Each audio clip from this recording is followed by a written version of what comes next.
அஸ்ஸலாமு அலைக்கும் வரஹமத்துல்லாஹி வபரகாத்துஹு. இன்னைக்கு நம்மளுடைய சேனல் நம்ம என்ன பார்க்க போறோம்னா, ஒரு காமனான எல்லாரும் தெரிஞ்சுக்க வேண்டிய ஒரு இன்ஃபர்மேஷன் தான் நம்ம பார்க்க போறோம். அதாவது ஒரு குழந்தைக்கு பிரஸ்ட் ஃபீடிங், அதாவது பால் ஊட்டக்கூடிய முறையில் எந்த ஒரு தாயும் நிச்சயமா இந்த தவறை செய்யக்கூடாது.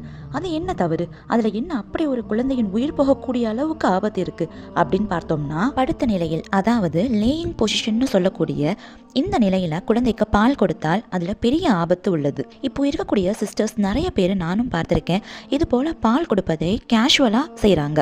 அதுக்கு காரணம் அவங்களுடைய பேக் போன்ல, அதாவது முதுகு எலும்புல போடக்கூடிய இன்ஜெக்ஷன் அவங்களுக்கு உட்கார்ந்த நிலையில பால் கொடுக்கும் போது வலி அதிகமாக இருக்கிறதுனால அவங்க படுத்த நிலையில பால் கொடுக்கறாங்க. இது ரொம்பவுமே ஆபத்தான செயல். இதை பற்றின டீட்டெயில்டு வீடியோவை யூடியூப்ல அப்லோட் பண்ணியிருக்கோம். அதோட லிங்கை டிஸ்கிரிப்ஷனில் மென்ஷன் பண்ணியிருக்கோம். அப்புறம் ரிலேட்டட் வீடியோலையும் மென்ஷன் பண்ணியிருக்கோம்.